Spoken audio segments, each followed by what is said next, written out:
Plainfield, Wisconsin. 1957 rok. Spokojne miasteczko, pofałdowane pola, idealna pocztówka z Ameryki, ale za tym spokojem krył się dom, który był grobem. Kiedy szeryf Frank Warden znalazł na podłodze sklepu żelaznego plamę krwi i paragon z nazwiskiem, myślał, że trafił na morderstwo, ale to, co znaleziono później na farmie Eda Geina, to nie było morderstwo. To był koszmar, którego Ameryka nie widziała. Co jeśli powiem ci, że legendy o Norman Batesie, Buffalo Billu i Leatherface'ie, o każdym potworze z twoich koszmarów pochodzą od jednego, cichego, uprzejmego człowieka, który nie umiał pożegnać się z matką i który stworzył sobie nową rodzinę z części ludzkiej skóry.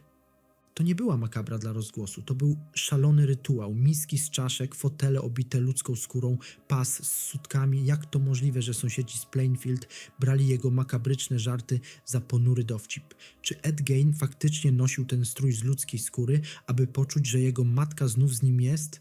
Dziś wejdziemy w głąb umysłu Eda Geina. Zobaczymy, jak trauma, religijna obsesja i utrata zamieniły farmę w Wisconsin w prawdziwy dom grozy. Przygotuj się. Prawdziwa historia jest o wiele bardziej przerażająca niż film. Zanim zaczniemy, jeśli jesteś nowy na tym kanale, to proszę cię o zasubskrybowanie tego kanału oraz dołączenie do obserwujących na Instagramie oraz TikToku, a teraz nie przedłużając, zaczynamy. Rozdział 1. Dzieciństwo i rodzina Geinów. Edward Theodore Gein urodził się 27 sierpnia 1906 roku w La Crosse County w stanie Wisconsin. Był młodszym z dwóch synów, George'a i Augusty Gein. Ojciec, alkoholik, niezdolny do utrzymania rodziny. Matka, fanatyczna, religijna, przekonana, że cały świat pogrążony jest w grzechu. To ona wywarła na Eda wpływ, który naznaczył całe jego życie. Augusta Gein była kobietą dominującą. Regularnie czytała swoim synom fragmenty Starego Testamentu, ostrzegając ich przed nieczystością kobiet i grzesznym światem. Wierzyła, że jedynie izolacja od ludzi pozwoli jej synom pozostać czystymi. Dlatego, gdy Ed miał kilka lat, rodzina przeniosła się na farmę o powierzchni ponad 150 akrów w pobliżu Plainfield, z dala od innych ludzi. Dom Geinów był miejscem milczenia. Ojciec pogrążony w alkoholu, starszy brat Henry bardziej niezależny, a Ed cichy, wpatrzony w matkę. Nie miał przyjaciół, w szkole był często obiektem drwin, nieśmiały i zamknięty w sobie. Jednak jego oceny były dobre, nauczyciele wspominali go jako grzecznego, posłusznego chłopca, ale w domu Ed był wciąż pod presją. Augusta uczyła, że kobiety poza nią są źródłem grzechu. Ten dualizm, miłość i strach wobec matki ukształtował psychikę Eda. Niektórzy psycholodzy później określili tę relację jako emocjonalne uwięzienie. Rozdział 2. Utrata ojca i brata. W 1940 roku ojciec Eda, George, zmarł na zawał serca spowodowany wieloletnim alkoholizmem. Po jego śmierci Ed i Henry zaczęli podejmować dorywcze prace, pomagając sąsiadom w utrzymaniu gospodarstw, głównie przy drobnych naprawach i polowaniach. Ed był znany jako pomocny, choć dziwny. Ludzie mówili o nim taki cichy facet, ale zawsze uprzejmy. Jak długo pan go zna? Od 7 lat. Jakim wydawał się człowiekiem? Miłym, takim jak wszyscy inni, może tylko trochę dziwnym. W 1944 roku doszło do tragedii. W czasie kontrolowanego wypalania chwastów ogień wymknął się spod kontroli. Gdy strażacy przybyli, Ed twierdził, że stracił z oczu brata. Kilka godzin później sam zaprowadził ich do ciała Henry'ego. Leżał twarzą w dół, bez śladów poparzeń, z widoczną raną na głowie. Śmierć uznano za wypadek. Brak dowodów na udział osób trzecich. Jednak późniejsze interpretacje wskazywały, że Ed mógł mieć w tym udział. Nie ma jednak żadnego potwierdzenia tej hipotezy. To czysta spekulacja oparta na podejrzeniach sąsiadów i późniejszych analizach śledczych. Rozdział 3. Samotność i obsesja. Po śmierci brata Ed został sam z matką. Augusta, z wiekiem coraz bardziej chorowita, kontrolowała każdy aspekt jego życia. W 1945 roku doznała udaru, a Ed opiekował się nią przez kolejne miesiące. Kiedy zmarła 29 grudnia 1945 roku, świat Eda Geina dosłownie się skończył. Po pogrzebie zamknął wszystkie pokoje, które należały do matki: salon, sypialnię, kuchnię. Żył tylko w małej części domu, kuchni i przylegającym do niej pomieszczeniu, pełnym śmieci i gnijących resztek. Lokalni mieszkańcy wspominali, że po śmierci Augusty Ed stał się innym człowiekiem, dziwniejszym, bardziej wycofanym. Zaczął czytać książki o anatomicznych eksperymentach, rytuałach i śmierci. W jego domu znajdowano magazyny o eksperymentach medycznych i nazistowskich sekcjach zwłok. To był początek jego obsesji, na pograniczu śmierci, religii i seksualności. Niektórzy badacze sugerują, że Ed próbował w ten sposób zrozumieć ciało i odzyskać matkę emocjonalnie, a później także fizycznie. Rozdział 4. Zniknięcie Bernice Worden. Poranek 16 listopada 1957 roku w Plainfield, niewielkim miasteczku pośród lasów Wisconsin, był chłodny i cichy. Większość mieszkańców spędzała dzień w lasach. Trwał sezon polowań na jelenie. Ulice opustoszały, sklepy świeciły pustkami. Bernice Worden otworzyła swój sklep żelazny jak co dzień. Nic nie wskazywało na to, że ten zwyczajny dzień zapisze się w historii kryminalistyki. Około godziny 9:30 ktoś widział ciężarówkę sklepową odjeżdżającą zza budynku. Potem cisza. W południe drzwi sklepu były już zamknięte, a w środku panował niepokojący spokój. Gdy Frank Worden, syn Bernice i zastępca szeryfa, przyjechał sprawdzić, co się dzieje, znalazł niepokojące ślady. Krew na podłodze i paragon z nazwiskiem Ed Gein, zapisany przy sprzedaży kanistra oleju napędowego. Dla Franka wszystko stało się jasne w jednej chwili. Natychmiast ruszyło śledztwo, które już po kilku godzinach doprowadziło funkcjonariuszy do farmy Eda Geina, miejsca na uboczu, wśród pól i drzew. Gospodarstwo wyglądało na opuszczone, ciemne, jakby zatrzymane w czasie. Kiedy policjanci weszli do środka, ich latarki przecięły mrok i odsłoniły sceny, których nikt nie potrafiłby sobie wyobrazić. To, co odkryli w stodole i w domu Geina, wstrząsnęło nie tylko Plainfield, ale całą Ameryką. Rozdział 5. Dom grozy. Gdy funkcjonariusze weszli do środka, uderzył ich zapach rozkładu. Latarki oświetlały wnętrze pełne śmieci, narzędzi i mroku. W stodole natknęli się na ciało kobiety, zawieszone głową w dół, obdarte ze skóry niczym zwierzę po uboju.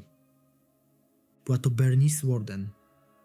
To, co znaleziono później w domu, przekroczyło wszelkie wyobrażenia. Wśród przedmiotów ujawnionych w trakcie śledztwa były maski z ludzkiej skóry, miski wykonane z czaszek, pas z sutkami, krzesła obite ludzką skórą, pudełka z nosami i czaszkami, kobiece genitalia zakonserwowane w słoikach, a także ubranie z ludzkiej skóry zszyte w formie swego rodzaju kostiumu. Śledczy przyznali, że scena wyglądała jak z koszmaru, którego nie da się zapomnieć. W pokoju, który kiedyś należał do Augusty Gein, panował jednak idealny porządek. Nikt go nie ruszał. Ed zamknął go po jej śmierci i nigdy nie wchodził do środka. Rozdział 6. Zeznania i odkrycia. Kiedy funkcjonariusze zatrzymali Eda Geina, w miejscowym sklepie spożywczym zachowywał się spokojnie, wręcz zaskakująco uprzejmie. Nie próbował uciekać ani się tłumaczyć, jakby wiedział, że wszystko już za nim. Podczas przesłuchań w chłodnym pokoju komisariatu Gein bez emocji przyznał się do zabicia Bernice Worden. Po chwili dodał coś, co zaskoczyło nawet doświadczonych śledczych. To nie była jego pierwsza ofiara. 3 lata wcześniej, w grudniu 1954 roku, Plainfield przeżyło inne zniknięcie. Z tawerny Hogan's Tavern zniknęła jej właścicielka Mary Hogan, 54-letnia kobieta o donośnym głosie, znana z ciętego języka i rubasznego poczucia humoru. Była zupełnym przeciwieństwem cichego, zamkniętego w sobie Eda Geina. W jej lokalu znaleziono tylko ślady krwi. Żadnych ciał, żadnych świadków. Sprawa szybko utknęła w martwym punkcie. Dopiero 3 lata później, gdy policja przeszukała farmę Geina, prawda wyszła na jaw. Wśród przerażających znalezisk odnaleziono szczątki Mary Hogan. Wtedy stało się jasne, że była jego pierwszą ofiarą. Z czasem mieszkańcy przypomnieli sobie jego dziwne komentarze. Niejednokrotnie mówił pół żartem, pół serio: Mary Hogan? Ach, ona jest teraz u mnie w domu. Ludzie śmiali się, biorąc to za ponury dowcip. Nikt nie przypuszczał, że mówił prawdę. Najbardziej wstrząsające okazały się jednak jego dalsze zeznania. Gein opowiadał, że po śmierci swojej matki wielokrotnie odwiedzał lokalne cmentarze nocą. Wykopywał świeże groby kobiet, które, jak mówił, przypominały mu Augustę. Z ich ciał tworzył przedmioty i ubiory, próbując otworzyć obecność matki, której nie potrafił pożegnać. Niektóre znaleziska zachowywał, inne wykorzystywał do własnych rytuałów, o naturze których nigdy w pełni nie opowiedział. Śledczy zrozumieli, że mieli do czynienia nie tylko z mordercą, lecz z człowiekiem, którego obsesja na punkcie zmarłej matki przerodziła się w coś, czego nikt nie potrafił nazwać. Podczas przesłuchania miał powiedzieć: kiedy nosiłem skórę, czułem, że matka znów jest ze mną. To zdanie stało się jednym z najbardziej makabrycznych cytatów w historii amerykańskiej kryminalistyki. Śledczy ustalili, że większość ludzkich szczątków pochodziła faktycznie z cmentarzy, nie z morderstw. Potwierdzone są jedynie 2 zabójstwa: Bernice Worden i Mary Hogan. Rozdział 7. Proces i niepoczytalność. Proces Eda Geina rozpoczął się w 1958 roku. Jednak sąd uznał go za niepoczytalnego w momencie popełnienia czynów i skierował do zakładu psychiatrycznego w Mendota State Hospital. W 1968 roku, po dekadzie leczenia, uznano go za zdolnego do ponownego postępowania. Podczas rozprawy potwierdzono wcześniejsze zeznania. Ed nie zaprzeczał faktom, choć nie wykazywał skruchy w sposób emocjonalny. Sędzia ponownie orzekł, że jest niepoczytalny i nie może być karany więzieniem. Spędził resztę życia w zakładzie psychiatrycznym, gdzie zachowywał się spokojnie, pomagał w warsztacie i był lubiany przez personel. Zmarł 26 lipca 1984 roku na raka płuc, mając 77 lat. Rozdział 8. Monster. The Ed Gein Story kontra rzeczywistość. W serialu Monster, The Ed Gein Story, Netflix 2024 wiele elementów przedstawiono zgodnie z faktami, jak jego relacja z matką, życie na farmie i sposób odkrycia zbrodni. Jednak są też odstępstwa od prawdy. Liczba ofiar potwierdzone, 2 sugestia, że mógł zabić więcej osób. Motywacje złożone, emocjonalne, religijne, uproszczone do szalonej fascynacji śmiercią.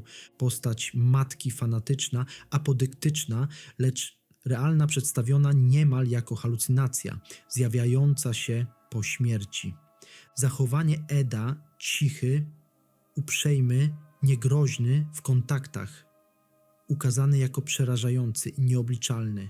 Dom rzeczywiście istniał, zniszczony przez ogień w serialu stylizowany na gotycką posiadłość. Netflix podkreśla, że serial ma charakter artystyczny i łączy fakty z interpretacją. Jednak dla badaczy sprawa Geina nie jest historią o potworze. To studium samotności, traumy i wypaczonej miłości. Rozdział 9. Media, strach i narodziny potwora. W latach 50. Ameryka żyła jeszcze powojennym optymizmem. Telewizja dopiero wchodziła do domów, a morderstwa tego typu wydawały się nie do pomyślenia. Kiedy ujawniono szczegóły z farmy Gaina, gazety prześcigały się w sensacjach. Nagłówki brzmiały: dom horroru w Wisconsin, kanibal z Plainfield, potwór, który nosił ludzką skórę. Co ciekawe, Ed Gein nie był kanibalem, choć wiele gazet tak go nazywało. Nie ma żadnych dowodów, że spożywał ludzkie mięso. To mit, który powstał w mediach i przylgnął do niego na zawsze. Z czasem jego historia zaczęła żyć własnym życiem, przekształcana przez filmy, książki, legendy miejskie. Dla jednych był symbolem zła, dla innych tragicznym produktem izolacji i przemocy psychicznej. W kulturze masowej Gein stał się archetypem potwora, ale także symbolem cienkiej granicy między normalnością a szaleństwem. Rozdział 10. Dziedzictwo i wpływ na kulturę.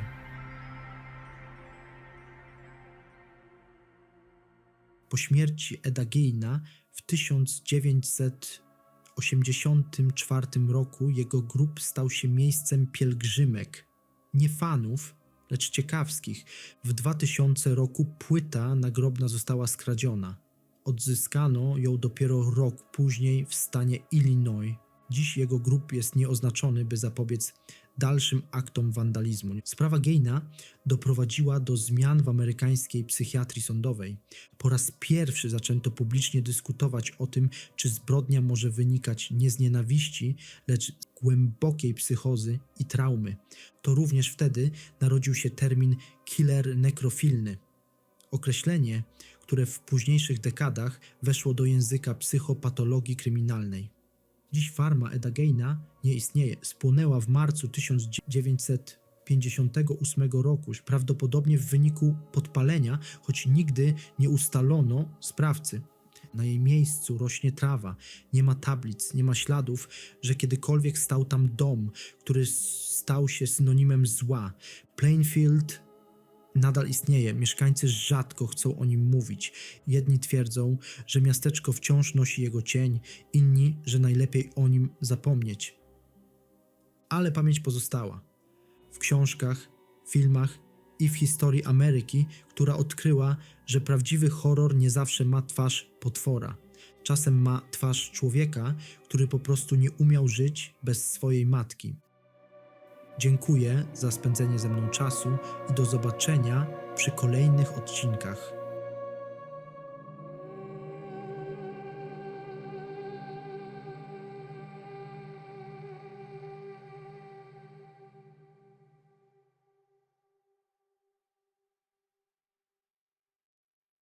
You work all night at that then?